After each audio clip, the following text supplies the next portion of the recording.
Amrut Kumar, I met Amrut Kumar through a common friend of mine who is my classmate from school.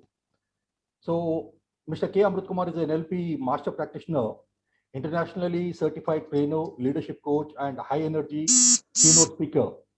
He is the founder and chief consultant of Great Scope Consulting. His mission is to help his clients and discover the leader within themselves. Amrut has a rich experience of 36 years, of which 24 years have been in training and coaching. Amrut is known as a little man who makes big leaders. He coaches entrepreneurs and leaders to become more productive with less effort. Many BNI entrepreneurs have been coached on areas like leadership, conflict resolution, and work-life balance. Clients like Honeywell, BHEL, Indian Oil, L&T, Tata Coffee, and many SMEs have benefited from his training workshops. As a keynote speaker, Amrut is sought after by many organizations to pep up their meetings or seminar. He has the ability to wake up and shake up the audience. One of his goals for 2021 is to coach 21 entrepreneurs becoming super productive with less effort. So, ladies and gentlemen, may I present to you Mr. K. Amrut Kumar. Sigvi, thank you for that. I think I would say thank you so much for this, and I'm really honored to be here. I love speaking to audiences, especially the Rotary audience, because I find you're doing such a lot of work. I think in the last 1 year or so, I have been invited to speak at least about, I'd say at least about 4 or 5 Rotary clubs like this, and always a pleasure. Right. So I thought I'll kickstart this by how much time do I have? Just tell me that so that we can get started. It's 7:38 now. About 20-25 minutes should be okay. And with some Q&A after that. 30 minutes, Yes, sir. Amrut. We can go up to 8:30. Oh, okay, fine. Let me see. If you find me boring, then you will eject me out of the room. But if you still find it interesting, maybe you'll continue with me. That's it. Okay. Let's see. I'm keeping my fingers crossed. Okay. So, like I said, I thought I'd like to start this off by asking all of you a very important question. In fact, I asked her about 2 days back to another business group. Open the chat box and type this thing. Has your life or work been changed in the last 15 months? Maybe you can type these 3 answers. Maybe the answers could be A, not at all, B, a bit, or C, a lot. Okay, so tell me, in the last 15 months or so, ever since March 2020 happened, okay, and I find a lot, some people have written a lot, okay, so, don't be shy. You don't have to tell me what the change is, a bit, a lot, or nothing at all. Let me tell you, a lot has changed in my life too, my life and my work. Okay, and I find a lot of people, at least who have answered, have said a lot, a lot. You're right at that, okay, because I think it's changed quite a bit. Let me tell you the good news in all this is that, if we look at it this way, that there's nothing so stable as change. Bob Dylan once said that there's nothing as stable as change. The only thing constant all of us know is change. But the fact is, how do we adapt to this change and what we can do here? Okay. So when in March 2020, when this happened to me, you can look at these things, the current situation, you can look at it as a problem, as most people are looking at it as a problem, or some people are looking at it as an opportunity. Again, it depends on you. Now, when this hit me, and in fact, like all of before this happened, pre-corona days, I've been in the training industry, training and coaching from almost 1997 onwards. Okay, and it's been many, many years. 95 to 98% of my training and coaching was face to face. I love meeting people, shaking hands, being in the same room with them, having a cup of coffee or something with them, and doing it. But then once this happened, I found it completely changed the way I had to approach it. So I was wondering, what do I do? Some of my program which I had and my coaching assignments were all put on pause. Okay, on pause. So I told myself, every time these things happen to me, I like to remind myself on how I must go forward. So I opened my Facebook page and I wrote something to myself. And the thing I wrote to myself was this. I said that a problem is just an opportunity in disguise. So I said, okay, this is what it is. As you can see, I wrote it on the 18th of March 2020. I just took a screenshot of my Facebook page and showed it to you. So then I told, if I were to look at this situation, keeping this as my mantra, how would I lead my life? And let me tell you, from March 18, 2020 to now, quite a few things have happened in my life, personally and professionally. I must tell you, 2 months back, everybody in my house, I'm telling you, everybody, when I say everybody in my house were COVID positive, including me and my in-laws and my wife and my daughter. But we were able to get through this. And I'd say a large part of it was my NLP training and skills. I've been an NLP practitioner from 97 when it first came to India. And I love sharing it and helping lots and lots of people, whether they're accountants, chartered accountants, doctors, a lot of people, different people. In fact, even a prince from an African tribe had once attended my training program. So I've got all kinds of people from all over the place who attended this. So if you ask me, what really is NLP, you might be thinking. Basically, we call NLP as a study of subjective experience. Now, what do you understand the word subjective experience? Let me explain in a simple way. Okay, let us say before the Corona time, if I were to address a Rotary group like this, possibly you'd have it in a nice hotel, isn't it? You'd like to have it in a nice hotel or hall. And before we start off, you'll have some cup of coffee or tea. We'd all be having coffee or tea from the same caterer or the same, flask or whatever it is. Now, what are the chances when we have the same cup of coffee that all of us will say, taste the coffee and say, it's perfect for me? I mean, what are the chances that all of us will say, yes, it's very good coffee for us? Or do you think some of us will say, I think this coffee is very sweet for me? Somebody will say, Ilapa, it's quite correct for me. Somebody will say, I think I need more sugar. Somebody will say, no, I think it's very hot. Somebody will say, no, I think it's not very hot. Are we describing the same coffee, or are we describing different coffees that we're drinking? Same coffee, isn't it? Why does this happen? Because it's our subjective experience. And I'll tell you how this happens in a moment from now. I'll help you to understand this. NLP is also called as the science and art of human excellence. Okay. Now, let me ask you a quick question. You can also unmute and tell me, what do you understand with the word science, and how is it different from art? Of course, other than the spellings, of course, you tell me in your own opinion. I'd like to make it interactive because I'm a very poor speaker. I like to make it interactive and ask you to answer that. Yeah. So, science, art. Any ideas? What is science? Anybody? We have some scientifically minded people like Dr. Priya here, so just a moment. Yeah, anybody? The art of application. Okay. Sorry, art is application or science is application, doctor? Science is the art of application. Wow, you're very smart that way. Okay, fine. Anybody else? So what do you understand with the word science? Science is something of facts and figures. Very good. Okay. What else is a science? Yeah, according to me, it's theory to practical. Okay, theory to practical science. Okay, good. What really is art? What's art according to you? It could be abstract. It could be abstract. So between both, which has a process, which got to say maybe system, steps, and things like that. Science or art, according to you? Science. Science. Okay, fine. Now I want to ask you something. How many of you have attempted to learn some musical instrument or singing, Bhavagite, Sangeeta, Carnatic, or whatever it is? Have you tried to learn that? Is it art or science, by the way? Art. It's typically called art. Now, did it have no structure? The teacher said, come and do whatever you want. You can say, and all those things. Or there was a structure and a specific approach to the whole thing. There was a specific approach, Okay. step-by-step process. There is a process, there's an approach, and we all need to know that we need to pass our first level, second level, third level, and all those things. Let us say you had two people. One was a student of music who learned some raga, and he's been singing for just a few years, maybe 1 or 2 years, and the same raga sung by him and a maestro. A maestro could be like some very good somebody with years and years experience. You know what a maestro is, an ustad. Now, both of them are going to be singing the same raga. In your opinion, do you think there'll be a difference between how both of these people sing it, or will it be exactly the same? What do you think? Your experience of it. What do you think? Any ideas? It will be different, sir. What do you think would be the difference? Both So are one singing is- the same raga. The Ustad has got the experience with him, say, here. Okay. And maybe his rendering of the raga would be more better than the novice who has just entered. Okay. Right. So you're saying better. In what way better? You'd say that he'd be more at ease and he'd be able to bring the essence of the raga out to the people. Would you say Yeah, something yeah. like that? Okay. Yeah. So if you say both of them learned it the same way, they had to go through the same process of learning. One is still in the science part. I mean, he knows the steps and he's just applying the steps, if you see. So if you one has taken the same steps to an art level. If some of you like me are cricket maestros and love watching Sachin Tendulkar or Virat Kohli batting, you'll see he plays the same cover drive. But the way Sachin Tendulkar plays the same cover drive to some other new batsman, there's a difference. You'll say there's poetry or art in the way these fantastic players play. So if you look at it, NLP is about how it's both science and art. Once you learn NLP, you can take it to an art form and you can really make it a part of your life.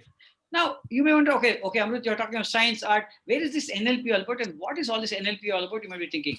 Let me quickly tell you what I'm going to cover in today's program.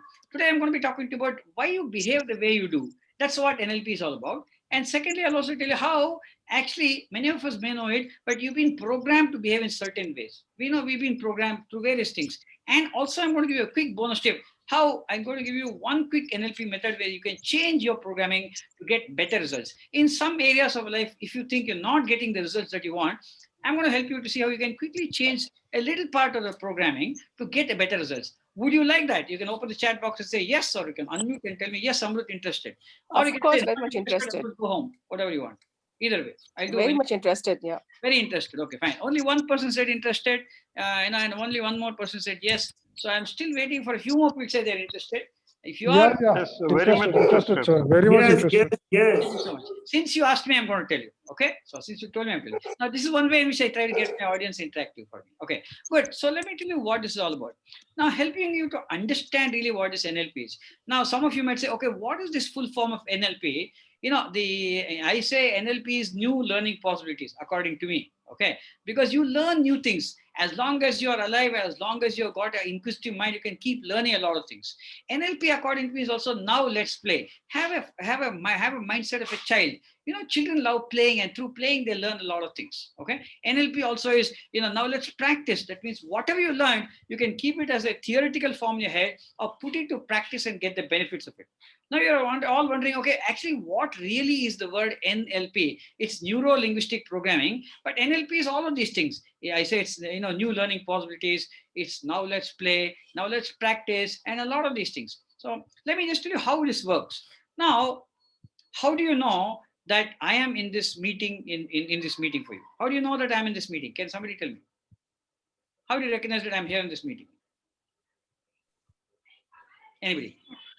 We are able By to your hear audio you and and video. see you. Okay, you can see me, you can hear me, correct? Okay, fine. Let us say that this was not a Zoom meeting, and we are all sitting in the same room, and you know, I was shaking hands with Surendra Singhvi. He's closing his eyes and I'm not talking at all. How will he know that I'm there? He can feel me, he can touch my hand, isn't it? He can hear you can feel my shake hands, isn't it? So what I'm saying that we get to know about the outside world through our five senses. And what are our five senses? We can see things, we can hear things, we can touch things, smell and taste things. Now, all of us, from the time we wake up till the time we go to sleep, our senses are on overdrive. In fact, millions of bits of information keeps coming to us. As you're listening to me right now, I'm sure there's something's happening to you in your background. You might hear maybe in the next room somebody playing television or some music. You might have your kids or grandkids playing in the background. Somebody's trying to sell something on the road. Many, many things you can see. And you're aware of that. If you've got a fan or an AC working, you can feel the cool air or whatever there is happening. If you've had your coffee, tea, and your stomach is grumbling, you can feel all that. So what I'm saying that our senses access so much of information around the world for us. Now, what happens is that once our senses access information, say, for example, right now, you're all listening to the same Amrut Kumar talking in the same meeting. You are hearing me and you are seeing me.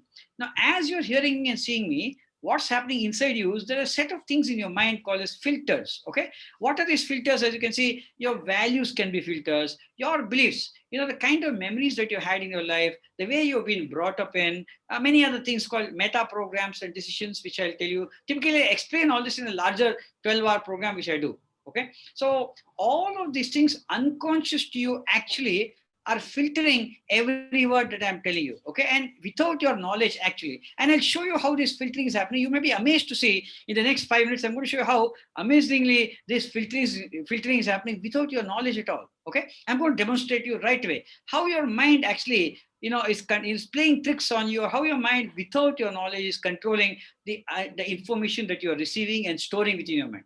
So what happens? You're listening to the same Amrut Kumar. As you're listening to me, you're hearing me and listening to me, your mind is filtering out a lot of information. And after filtering, what comes is you have your own mindset. I mean, you have your own perception or a mindset. Okay, you have, okay, Amrut Kumar is like this. This is a good program. This is not a good program. He resembles somebody I know. He speaks, his voice is like that, you know, chemistry professor, which I hated going to, or his voice sounds very nice for me. I mean, your mind is processing and, you know, you create a mindset about it. I mean, you have your own perception about me in a way, okay? Not only me, but in fact, for almost anything around you, you have your own perception. Remember the coffee which I told you? Like that. So we have our own perceptions. Coupled with these perceptions, also your current body state, like I said. Are you feeling, you know, comfortable or tired? All of these things control the way you behave in your life, okay? So all of these three things control your behavior. So what I'm saying is that right now, you're listening to me and you're hearing me and you're watching me. Let us say after this program, if one of your friends in the Rotary Club who did not attend this calls you and say, okay, so how was this thing? Can you tell me what Amrut Kumar said?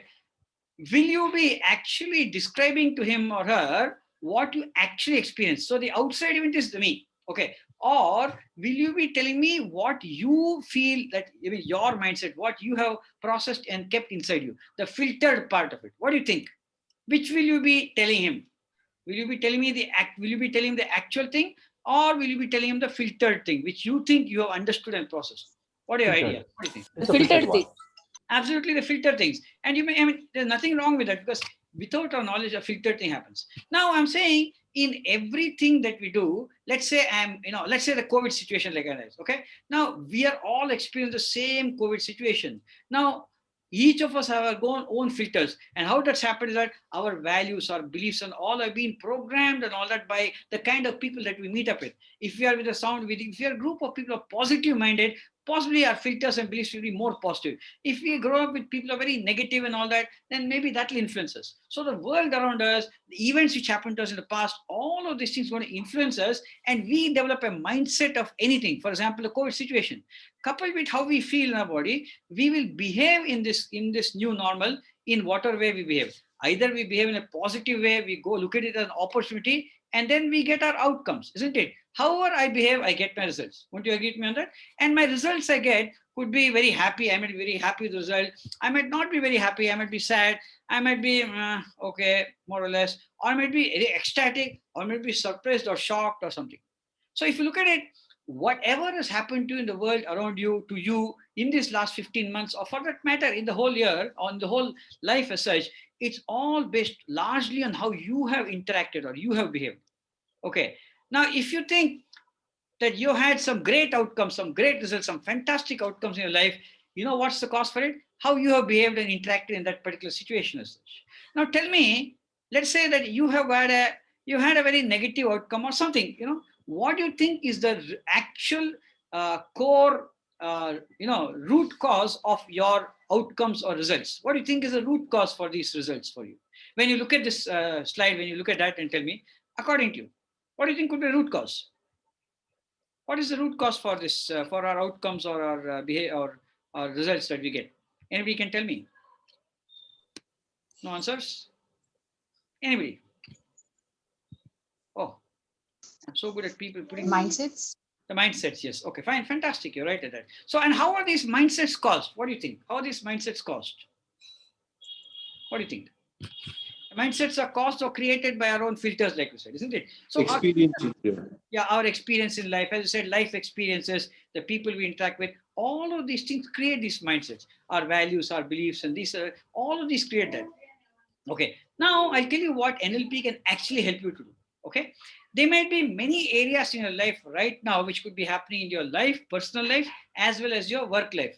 Something which might be happening to you, you're not very happy about. Okay, if you think that the results which are coming to you are not very happy about, you can actually see how you can control your behavior, the way you interact and the way you behave in that particular situation. You can also go back and see what particular mindsets are causing this, or in fact go even further back and see which particular belief or value of mine or meta program of mine or memory of mine is creating this particular mindset of me. So NLP can actually help you to tweak your mind and reprogram your mind in such a way that you change your behavior and you change your outcome from something which is not good to something which you like or something which is good for you. Does that sound exciting, or does that sound exciting for you? Do you think that's interesting, or do you think that's interesting? What do you think? I gave you two choices, interesting or interesting. Okay. Some of you feel, okay, fine. So you see, I'm also using language in the way which I want to influence. So I'm saying interesting or interesting. Okay. So I'm saying that this is exactly what NLP can help you to do, where you can think about anything. In fact, when you work with an NLP programmer or a practitioner, many times, let's say that you're having a result which you're not very happy about, and you don't even want to reveal that to me. Okay. When people come to me for some NLP based coaching or something, I tell them, if there's something in your life you're not happy with, you don't even need to tell me what it is. Without me knowing what it is, I can help you to change your mind processes in such a way that you change your behavior and you can get a better outcome. And I don't even need to know what it is. People have come to me with some habits and they're saying, Amrut, I'm very embarrassed about a habit that I have, but I don't want to tell you what the habit is. I'll say, I don't need to work. I don't need to know that, but I'll still can help you to change your habits without even knowing what the habit is. You may wonder how that's possible, because we work on the context in NLP, not the content. I don't need to know it. As long as you know what your habit you want to change, I can help you with that. Okay. So Moving on, I'm just going to give you a quick demonstration how this works. Now, like I said, if you really want to go about learning NLP, and I've been learning NLP from 97 onwards, like I said, and teaching a lot of people from around almost 2003, 2004 onwards. I've trained hundreds of people on simple things on how they can use it in their lives. So I tell people, have a very inquisitive mind.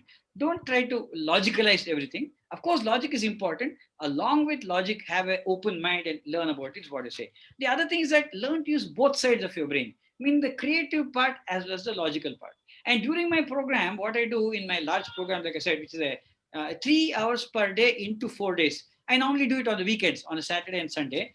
I help people through some simple activities on how you can actually exercise the weak part of your brain. In fact, I also do something called as helping you to understand which part of your brain is actually stronger through some small exercises. I will show you through the exercise which is your brain dominance. Are you a left brain dominant person or right brain dominant person? What you can do to get both sides of your brain active. Some simple funny exercise I help you to. Then I tell people have the willingness to learn to play, and that's how it is. Okay. Having said this, let's do a small little game right now. Okay. So are you ready for a small little activity with me? Who's ready? Just you can use the reaction button and say yes, I'm ready, or you can open the chat, or you can say yes, I'm ready. Okay, because I'm going to show you something very interesting now. I want a volunteer to help me with this. Somebody who can unmute and just do for something for me. All I want is, as you might have seen the slide there, I just muted the slide right now. I just put the slide on blank. There are some colors and some words written. You might have already seen the words, right? There are colors written there. Now, what I want you to do is this. When I show the slide again, I want you to be able to read the color. Tell me the color, not the word. Don't read the word, but I want you to loudly tell the color. Okay? So can I have a volunteer? Who'd like to do it? Just unmute and tell me you'd like to volunteer. Anybody, please. Yes, I can. Yes, good. Sundar Prakash. Sorry, I didn't get your name, sir. Mr. Prakash? Sundar Prakash. Mr. Sundar. Prakash, you can call me. Okay, right. Okay, Mr. Prakash. So I can't see you, so I thought maybe if you can also. Okay, I can come on. I can come on video also. Yes, it'll be great. I love looking. I find it funny. Sometimes I don't like training Mr. Indias. You know what I mean by Mr. India? People are hiding behind invisible people. Good, fantastic. Okay, great. Let me see this. Now I'm going to show this to you, Mr. Prakash, Sundar Prakash. What I'd like to do when I show the slide, I want you to read the first two lines. Okay, just loudly read not the word but the color. Okay, tell the color. Okay, here goes. I will show you now. Yes, sir. Please tell the color. Green, red, black, yellow, black, red, black, green. Okay, fine. Black. Thanks. Good. Excellent. So, of course, that's the blue. So, let me take another volunteer who can do it very fast. Okay, you need to do faster than that. Who wants to do it? Rajaram. Mr. Rajaram, yes, sir. Okay. So, I want you to read the last and second last line. Ready, sir? Okay, Yep. fine. Right, do the second last line. Quick, you should do it. Blue, red, purple. No, sir. Green, blue, black. No. Blue. Okay. So tell me what's happening. Now you Green. read red. When actually this Green. color is what? Yeah, blue. Stuff. Yeah. I know. Okay, fine. Don't worry. It happens to all of us. Now, what do you think is happening here? You know what's happening? It's The subconscious mind is putting you to read the words rather than the color. Yes. So I forgot about exactly what you wanted me to tell. Sorry. That was what was going through in my mind. My mistake, of course. Okay. Yeah. So if you look at it, we call this as a right brain, left brain conflict. Our left brain is the logical brain. The right brain, I'm telling you, it is trying to say the color, but the left brain insists on reading the word. Okay. Because we are all educated people. So the minute I look at the first word here, I'll just say yellow. Though I told you to tell me the color, the yellow jumps out at me and wants me to say yellow when I should stop it and say green. Okay, this talks about the right brain, left brain conflict. Who can do it very, very well? One way to do it very well is two things you can do. One is you can blur the slide or close your eyes and squint it in such a way that you cannot read the colors. You can't read the words, but you can only see the color. Then you can maybe do it. Or the best way is, if you have a child in your house which is just 2 years old or something, or 3 years old, has not gone to school, does not know ABCD, but can recognize colors, just ask the child to do it. They'll do it very, very quickly, isn't it? Because they have not yet been trained. They don't have the left brain, right brain conflict as yet. So like I said, see, without our knowledge, we've been programmed this way. Our education has programmed us to insist on looking at logic, looking at words. Sometimes when we are not supposed to do that, it kind of prevents us from it. This is a quick example of how we've been programmed. There are so many ways in which we've been programmed, the way we behave in any particular situation, interaction also is our programming. And that programming can get us the results that we want, which could be great or not so good for us. Let me show you another thing and help you to understand this, okay? Now, again, I'm going to show this. I want all of you to do one thing. If you got a book with you or something, quickly write down the sentence that I'm going to show you here. You just need a paper or a book, or open one thing in your cell phone and also write it down. You can see there's a triangle and I've written a sentence. I want you to just write the sentence, whichever is there, okay? Just write down the sentence, that's all. I'm going to show it to you for about maybe 10 seconds or that's all, not more than that, okay? Then I'm going to ask some of you to read the sentence. Ready? I'm going to show it to you right away now. There's the sentence. Don't read it loudly, just read the sentence and write it in your book, whatever it is. Okay? 4, 3, 2, 1. Okay. Right. So I hope you're reading the sentence down. Okay? It's a very simple sentence.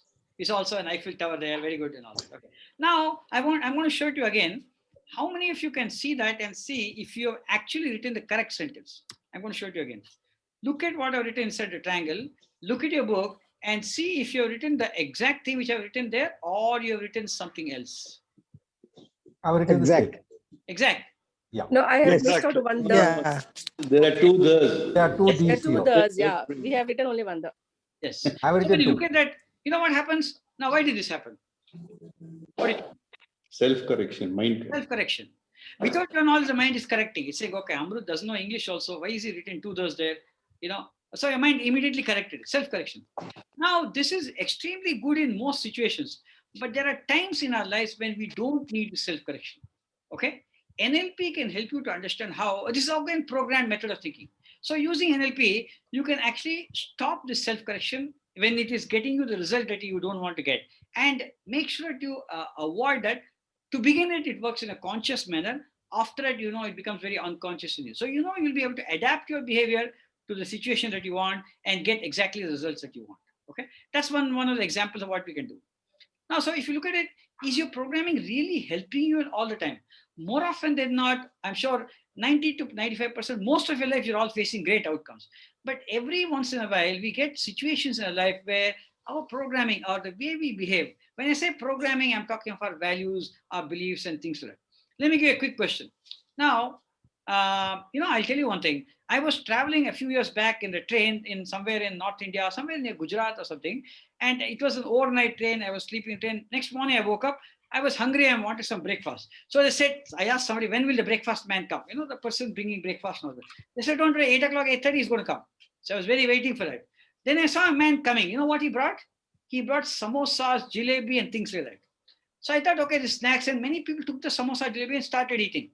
Now, I didn't feel like eating some. So to you, in your mind, tell you, for many of you, some of you, when you see samosa and jalebi, would you consider that as breakfast or what do you consider that as? Samosa, jalebi and all that? I would consider it as breakfast, sir, because Okay, being a North Indian.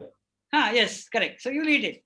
But anybody else? What do you think? No, it's considered as a snack, sir. Evening snack. You'll think of an evening snack, some chat or something. Yeah. So I consider it as a junk food. So somebody considers it junk food. So if you see, it's the same thing how we've been programmed, isn't it? Now let me tell you, if I allowed my programming to be so strong to control me, what would happen is I'll go hungry that day. Right. My initial reaction was to go along with my programming. Why are these people having this junk food or evening snacks? Then I was feeling more hungry. So I asked the person, when idli kab aayega? He said, idli kya hai? He said, this was many years back. He said, sir, idli nahi milega. I'm an idli dosa man. I didn't want to ask pongal because that's one more fair. They said, what pongal and all you want? Imagine. They go to Tamil Nadu, I might get pongal. So I said, okay, fine. What is that? They said, sir, you have this. Later we may get some bread. I said, chalo, yehi de do. And that day I thought the morning was an evening. I had some nice samosa jalebi. I was happy till I reached Ahmedabad, and then things happened that way. So I'm saying how our programming can be so strong without our knowledge. We are programmed so much that many times, even in the face of problematic outcomes, we still are so stuck in our programming that we don't want to change. That's when you got to ask yourself, do you want to change? NLP can actually help you. In my programs, I help people on how I help you to uncover some beliefs which are limiting beliefs, which are actually preventing you. I help you to uncover some values that we grow up with, which can be, I can call as dated values. The values were excellent in certain parts of your life, but not good anymore for some of you. For example, I'll tell you, how many of you tell your children, small children, don't talk to strangers? When strangers come, don't open the door, don't talk to strangers. Do you tell that to your children? I'm sure you tell that. If you got young kids, you'll tell that, isn't it? Yes. Is that good advice or bad advice? Tell me. Very good advice, isn't it? Because Good now advice. strangers. Now let's say the same child grows up and becomes an adult and becomes a professional, and they join a Rotary club or a, some networking club where they have to meet a lot of people. The first day they come and meet a lot of strangers, then unconscious to them that old programming is still there. So that's why they shy away and say, I don't want to talk to this person. I don't want to talk to that person. Now, when you see this person standing aloof and having coffee by himself and not talking to you, answering in monosyllabic words, all that, you will think of him as different things. You might think of him as shy, or you might think of him as very arrogant, or whatever, isn't it? Now, that's also our programming and our beliefs, as you can see.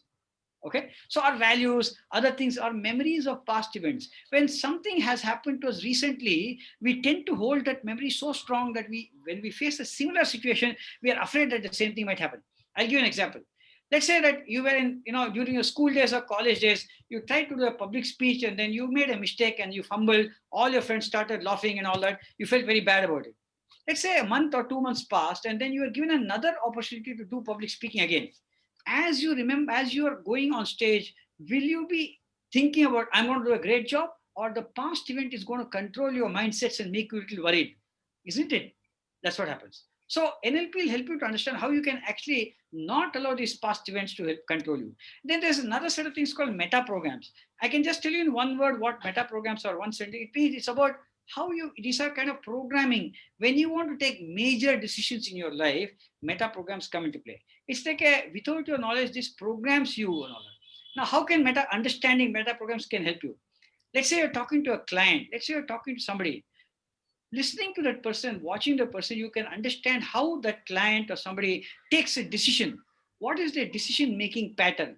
Let's say you want to convince them to take a decision about your product or service. You can, when you watch them and listen to them, you will know what is their decision-making pattern, and you can change and adapt your language to suit their decision-making pattern. What happens there? They will love to take decisions quickly with you. So you can build quick rapport with people. That's one way of doing that. So there are a lot of these things which happen. Okay, now I'm just going to end this. If I've got another 5 minutes, I'm just going to do a quick little mind-body connection exercise. Remember, I told you I'm going to give a small little exercise for all of you. For this exercise, it'd be great if I can kind of, I'm just going to stop my share, and I would like to, have a look at all of you. It's going to be a nice, fun exercise. Okay, so if you can, for my sake, just keep your videos on, it'll be wonderful. Okay, yeah, that's wonderful, great, wonderful. So all of you keep your videos on. Now I'll tell you, this is not going to take more than about 3 to 5 minutes. Let's do this.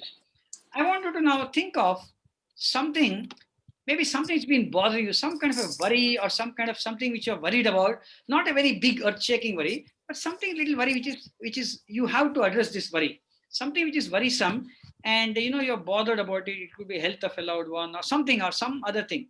Any worry that you have, don't tell me what the worry is, by the way, okay? Something which bothers you, okay? Something which is continuing to bother you. Just think of that. And when you're thought of that, just raise your hand and say, yes, I've thought of it. Just one thing, anything which worries you or bothers you. Okay, good. Some people are not raising their hands, so they might have a fantastic life. No worries at all. Aram life. So some people raise their hands very, very quickly. Okay. So some of you are smiling, so no worries. Huh? I wish I were you. So think of one worry, any worry.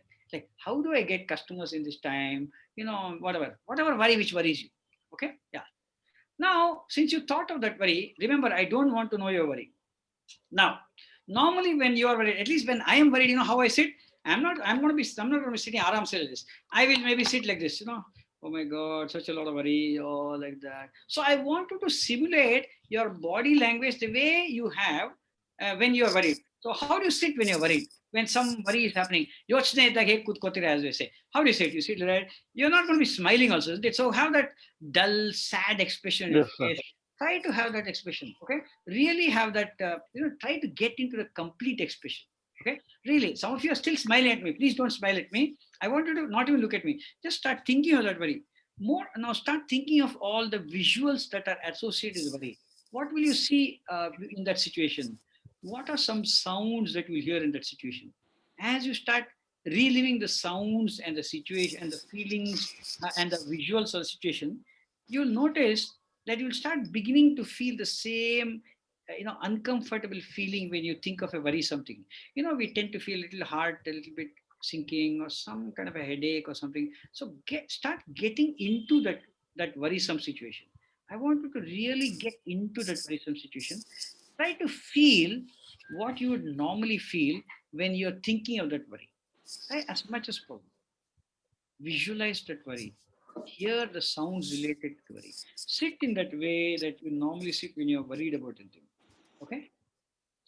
So now I think you have the same worry feeling. So once you get that feeling a little bit also, let me know. Okay? Yeah. All right. Now let's snap out of it. Okay? Yeah, now all of you can look at me, snap out of it. Okay, so can somebody tell me what you had for lunch today? What was the lunch menu? Anybody? Yeah, I can tell. Lunch, Yes, sir. Chap- Tell me. chapati, Oh, chapati boiled with egg, okay. and Anybody else? with palak gravy. Wow. Okay. Anna sir. Anna saru. Okay, fine. Anybody else? Bitter gourd curry Bitter gourd curry. Wow. Okay, fine. with bitter what? gourd fry. Yeah. With hot rice or with chapati? No, with rice. Rice with With- bitter with- gourd curry with bitter gourd fry. Right. Dr. Priya, what do you have? Rice. What time for lunch? She says. I had rice and pineapple gochu. Oh, Got big wow. pineapple. My I mouth- had rice with sambar and rasam, sir. Oh, brilliant, brilliant. Okay. fine. Olan. I like to end with my national anthem. I'm a South Indian Tamil Brahmin. So you know what's my national anthem at the end of every food? Mosaranna. Curd rice. Sadam. Curd rice. I love that. Okay, fine. That's me. Anyway, that's what I call the break state. That why I asked you that was something called the break state. Now we'll get into this again. Now, imagine there's a time when you're very happy. It's a Sunday afternoon, you had a good food, or you completed some great task. Imagine that you're going to sit in a very relaxed manner. So I want all of you to sit in a very relaxed manner. Put your hands back like this and sit in a very relaxed manner. Please do that. Sit in a very relaxed manner. Smile. Keep smiling. Have a silly grin on your face. Even if there's nothing to smile about, keep smiling. I mean, look at my face and smile. See this silly, stupid looking fellow. Keep smiling. Remember to keep your smile and the relaxed sit. Just sit relaxed way and breathe in a very relaxed manner. I want you to really sit in a very relaxed manner and continue to keep smiling when I'm telling you this. Okay? Yeah, continue to smile. Some of you know to smile, I think a little better smile. Even grin, it's also okay. Continue to keep grinning. Now, I like Mr. Chandil Kumar's mustache and his smile. Wow. I don't know which to admire, his mustache or his smile. Both are impressive for me. Okay. So, and of course, Dr. Priya is a dentist. So when she smiles, it's $1 million smile, you could say. So others also keep smiling. Okay. If you feel you don't want to smile because of bad teeth, go to Dr. Priya. She can help you with that. Okay. So, right. Keep smiling, sit in a very relaxed manner. Now, as you're sitting in this relaxed manner with a complete smile, I want you to try and think of the same worry that you thought of just about 2 minutes back. Continue to keep smiling, continue to be sitting in that nice relaxed manner, but try to get that particular worry in your mind. Try to get it. Continue to smile and do that. How many of you are finding that it's actually a little difficult to get it? Or someone says, I can't get it at all in my mind. What do you think? Is it coming? No, sir, not coming. It's not coming. Okay, Yeah. for those of you who can think of that, if you compare it with the way you sat in the first time, the normal way you sat when you're worried, to now, the intensity of that feeling of that worry, is it higher now or a little bit more relaxed now? What do you think? It's a bit relaxed. Much relaxed. Now what happened? You're thinking of the same worry, isn't it? But still, you see, there's a change in what happened to you. This is what I call the mind-body connection. Okay. Sometime back, I think I showed you in one of the slides. If you see, I showed you in this particular slide here. Yeah. I told you about how our body state affects our mind also and how behavior. Many times, I'll tell you, without our knowledge, our body, all the emotions that we face in our lives, let's say happiness, joy, sadness, anger, tiredness, whatever it is, our body codes it in different way. So the next time you find yourself in a particular unproductive state, which is maybe you're very angry or very tired or lethargic or feeling very worrisome and all those things, stop a minute and look at your body language. We say there's a programming, like I said, it's a mind-body connection. So your mind and your body are programmed in a particular way. Now, if you upset the programming, that is, if you change the code, meaning if you change the body language, what happens? The mindset also changes. It's like computers, no? If you have a line of code, some of you are in computers, if I change the computer programming, the whole way the computer behavior changes. Likewise also with the body also. So if I change my body state and keep it a little bit more relaxed or smiling, you'll see that the intensity of the problem reduces. Maybe it gives you a different way of looking at it. In fact, this is something that all of us know already, I would say. You know, how many of us, when you're working at a very big problem, sometimes you say, okay, yeah, chalo, yeah, let's take a break. You'll get up, you'll go have a cup of coffee, take a walk, you know, sleep over it and come, and then you get a different idea because you change the mind state. So NLP is all about how you can use your mind, your filters, your mindsets in your body to be able to change the way anything happens to you, change your behavior, and thereby change the kind of outcomes that you might want in your life. That's what NLP is all about. There's so much. I've been learning and changing and using NLP in my life, helping a lot of people. Okay, I'd be more than happy to help you out there. That's why I tell people, change your mind and keep the change. That's what I teach people in my NLP intensive program. I hope that's just one little exercise. There are hundreds of different ways that you can do. Just to give a quick example, I've helped people to change their fears and phobias. I help people to also get rid of, you know, some small allergies also which they had. Also, quite a few different things. People to get rid of some habits that they're not very happy about. You know, change the way they look at goals. Many things that can happen with this. Okay, so I hope this was interesting. And if there's anything that you'd like to talk to me or ask me, I'd be more than happy. Thank you so much for your time. Take care. I'm done. Be happy for any question that you may want to ask me.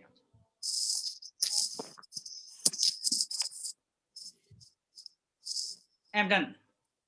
Okay. So it was an excellent talk, Amrut, and I request the members to ask any questions.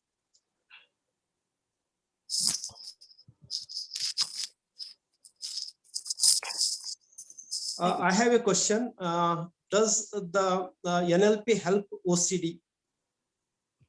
Yeah, see, if you see, OCD is what? It's obsessive compulsive. In fact, it's called as a behavior. They call it a disorder. Okay. One of the things that we say is it's a disorder is just another way of behavior, which maybe you don't want. Okay. It's like an undesired behavior. Okay. I would say you can use NLP in complement with other methods. If you're using therapy, it would be, you know, cognitive behavioral counseling, therapy and all that, and some medication. In fact, this is strictly my opinion, but I'd say you can take medication as a last resort. Through behavioral change, you can definitely use it. Okay, a person behaves in a compulsive way because of certain mindsets. So once we help them to understand what those mindsets are and adapt and change those mindsets, okay, we can do that. It can help you. Okay, so that's one way of looking at it. Yeah. So once I asked my friend, don't take tensions. I mean, I know you have problems, but don't take tensions, too much tensions. Okay. But he told me, when there are problems, how can I not take tension? And he's right. And I'll tell you one thing, Mr. Hegde, you have actually helped him to increase taking tensions. I'll tell you why. I'll give a quick example. And this is what I tell in my programs. Now I'm going to ask all of you very quickly to, I'm going to give you a sentence and help me with this. Okay. Now, whatever you do, please don't think of jalebi at all. Don't think of jalebis. What are you thinking of now? Tell me. What comes to your mind? Pakodas? Samosa. Now, when I say don't think of jalebi, what the first thing which came to your mind? Jalebi. Jalebi only will come. I told you, don't think of jalebi. Okay, I'll tell you, okay, another thing. Don't think of elephant. Jalebi. Don't think of elephant. Elephant will come. We'll think of elephant. So what happens is that Something huge. the human mind cannot process the word don't. When I tell you don't think of dash, your mind cannot process the word don't. It only remembers the next thing. So when you say don't take tension, you are actually helping him to take tension. So in fact, in NLP goal setting, we say never set a goal in the negative worded sentence. Instead of telling him don't take tension, maybe you can change it to what you want him to take. So if you don't want him to take tension, what do you want him to take? Tell me.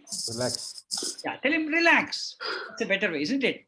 Now, if you're a manager and you've got a team of workers, say, now important meeting today, don't come late. Now, what happens? You reminded them to come late. Rather than that, what can you tell them?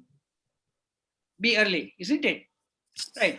So suppose you are telling it, nale maths exam ide, Usharo, last time maths exam fail abitte, very bad marks, you made silly mistakes. Suppose you tell your 10-year-old daughter, you made silly mistakes, you lost 20 marks, you could have been first rank, you became fourth rank. In Sharmaji's daughter came first rank. Is that a mistakes matter? No, you will get a lot of beatings from if you tell that person. What will the child remember as she's going, he or she's going to class? Oh my God, I should not make mistakes. I should not make mistakes. What's going to happen? Mistakes. Make more Say, mistakes. you are all equipped. If the Charma's daughter can do it, you can also do it. You know everything. At the moment that you want, you can definitely do everything. Relax and go ahead. You know the answers. It'll come to you. Don't worry. I teach a lot of people how to do public speaking. Okay. And many people, put their minds a lot of crappy things about what they don't want to happen in public speaking. Yesterday, I was doing that to a few managers. Okay. And this is what happens. So, a lot of examples like this. Anybody else? Any other questions? Amrut, I just want to know whether NLP could help in weight loss reduction also. Could there be some phobia or anything on this particular issue? Yeah. So again, I'm saying the word loss need not be there. Okay. I was just talking about this to the person who attended my last NLP workshop. He said, Amrut, I want to lose 7 kgs weight. I said, it's not going to happen. Okay, it may happen, but would you like a more easier way of doing it? So I told him, okay, after you lose 7 kgs, what will be your weight? He told me some X weight, some about 65 kg or something. I said, you could do 2 things. You say, I want to lose 7 kg weight. Or I can say, I want to attain 65 kgs. Which is better? I want to attain. Attain 65. Yes. So I said, I want to attain 65 kgs. Another way, I want to quit smoking. Instead of saying quit smoking, the word smoking is there. Instead of that, I can say, I want to have healthier lungs. I want to get out of debt. What's a better way of saying? When I get out of debt, what happens to me? I want to. Can anybody help me? When I get out of debt, still in debt. I'll be, I'll have financial freedom, whatever it is. Whatever. Okay, so think of the kind of goals that you are setting or your children are setting. Anybody, just revert them to a positive statement, because human beings are designed to go forward in life. Till now, we don't know how I can go backwards, isn't it? So we don't like losing things. We want to acquire things. Let's use our minds that way to be able to go towards things rather than go away from things. Right. I hope I've answered your questions. Thank you so much for your time, and it's been my pleasure to come here and address this rotary. Thank you, Amrut. Thank you very much.